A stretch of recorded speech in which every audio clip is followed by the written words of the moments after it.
might be hitting a rough patch in your relationship and wondering if you need couples therapy.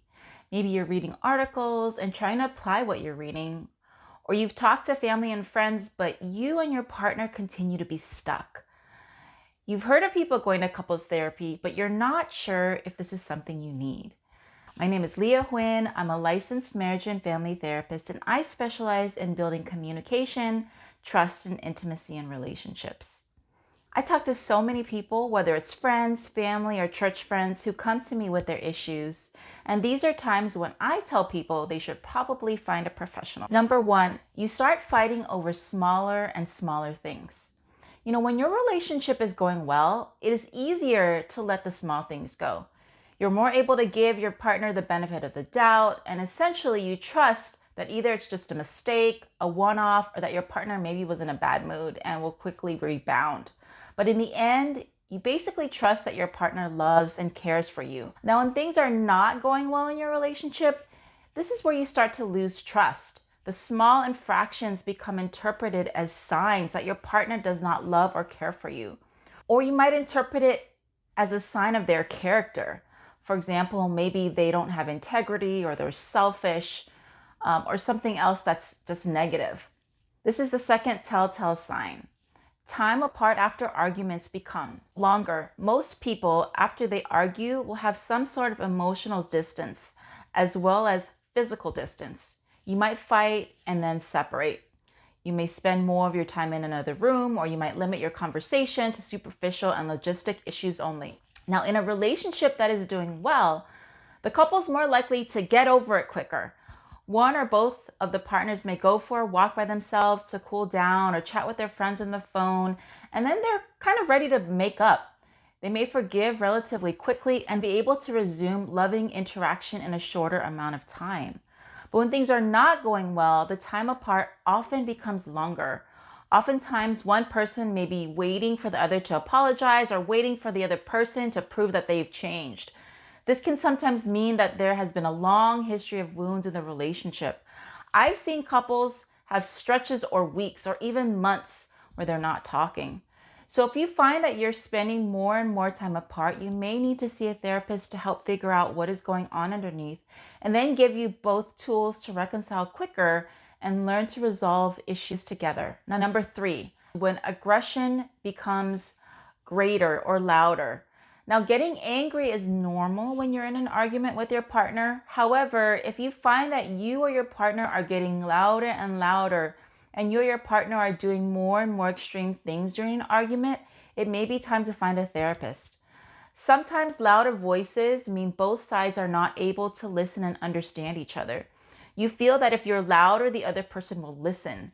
Sometimes people get louder to exert power because they may feel disrespected or powerless. By the way, this is not meant to condone aggressive behavior. But all this to say, if voices are getting louder, or if things are being thrown, or God forbid there's violence in the relationship, it probably is a signal that individual and or couples therapy is needed.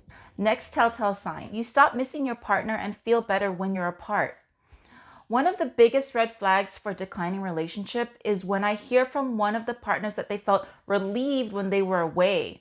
We as humans are motivated by pleasure and pain. So when I hear that a client was relieved, or was happy when they were apart from their partner, it signals that there's maybe a lot of pain in the relationship, and being away feels better. I've seen couples get to a place where maybe one partner wants to separate for a time, or take a long trip somewhere just to kind of get away, get some space, and not feel that there's so much tension. So if you're one of those people who feel relieved when you're apart, or you start noticing that your partner is wanting to spend more and more time away, it may be a good time to get some couples therapy. Next telltale sign, partners misinterpreting good things as having a hidden agenda. Now, in a healthy relationship, couples tend to give their partner the benefit of the doubt when they hit a snag. However, in a struggling marriage or relationship, even when one partner is trying to do good or making an effort, the other partner may interpret it as having an ulterior motive. An example of this could be when a husband brings home flowers for his wife. She then says that he is only doing it because his family is coming over and he wants to impress them. Now, could it be true? Of course. But if people are interpreting your every move as having a negative intention, this signifies a deeper issue. In a healthy relationship, for example, the wife would be able to see that the husband is stretching himself out of his comfort zone and working hard to make things better. However, because of the damage that has potentially been done already in the relationship, it's hard to trust that anything the other person does has an intention of goodwill. In a healthy relationship, for example, the wife would be able to see that the husband is stretching himself out of his comfort zone and working hard to make things better by buying the flowers. However, in an unhealthy relationship, because of the damage that has potentially already been done in the relationship, it's hard to trust that anything that the husband does has an intention of goodwill. So this might be a good time to seek out a therapist. Next telltale sign. Ruptures in the relationship are harder to repair. Now, for example, you may have an argument and then separate. However, when you both come back to talk about an argument, another argument erupts. And this is what I hear all the time from clients, that oftentimes they're afraid to talk about things, or they might push it under the rug because they know that if they talk about it again, it'll just erupt all over again and there will be more arguing and it'll just get worse. Now, after a while, nothing gets addressed and both of you may get more and more easily triggered, and there amasses a stockpile of issues under the rug. Both of you may be afraid to bring those things out from underneath. Both of you may be filled with hurt from the past and present and fear of bringing any issue up again. Now, most of the time, I've found that if the two people are committed to working on the relationship, this can be solved with some coaching on communication. A lot of us haven't grown up with good role models of how to resolve issues. Maybe we've seen our parents blow up and then sweep things under the rug, or just avoid issues and do things behind the other person's back to cope. Learning how to resolve issues after an argument is something that takes communication skills, but also the right mindset. Sometimes a therapist can help a couple see things in a different light, so they're able to come together with the right attitude, as well as the tools to resolve issues effectively and confidently. Now, next telltale sign. When you start thinking about other people or wondering if your spouse is cheating on you.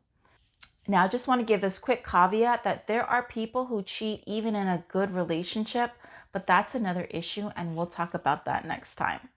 Now, there are many instances where people cheat when the relationship is not doing well. If a person is not feeling loved or respected in their relationship, they may consciously or subconsciously start opening themselves to those who may show them some attention. Now, again, I'm not giving an excuse to people who cheat. Regardless of how bad a relationship is, it is never okay to lie to your partner and cheat on them. However, if you feel that you are missing something at home and are craving attention from others, this may be a reason to look at your own relationship. You may want to ask yourself what you're missing and why you're not able to get this from your partner. A therapist may be able to help figure out what that is and how both people can give each other what they need. Next telltale sign. Your kids or other people notice that something is not well. Now, kids are so sensitive and keen to their parents, and they notice everything. I always say that kids are like truth tellers in the family.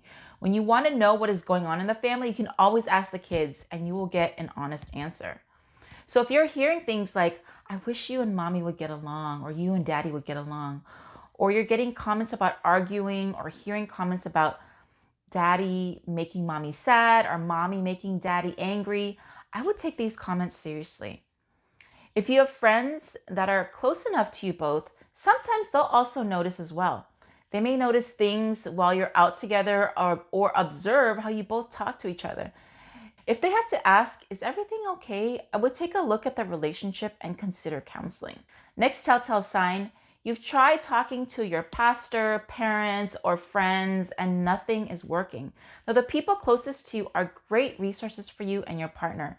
In some cultures, it is very normal to bring in the parents to help solve marital problems.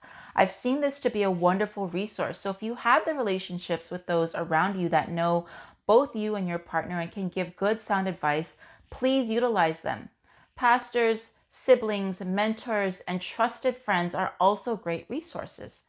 However, sometimes things become too sticky for loved ones to help. Maybe one person or both people are resistant to change. Maybe there's been a big breach of trust that requires professional help. Maybe you feel that the mediator, like your family or friends, has taken sides and you no longer feel comfortable sharing things with them. Maybe you just don't want your dirty laundry out there and you prefer to share with someone unbiased who you don't know, who will keep things confidential.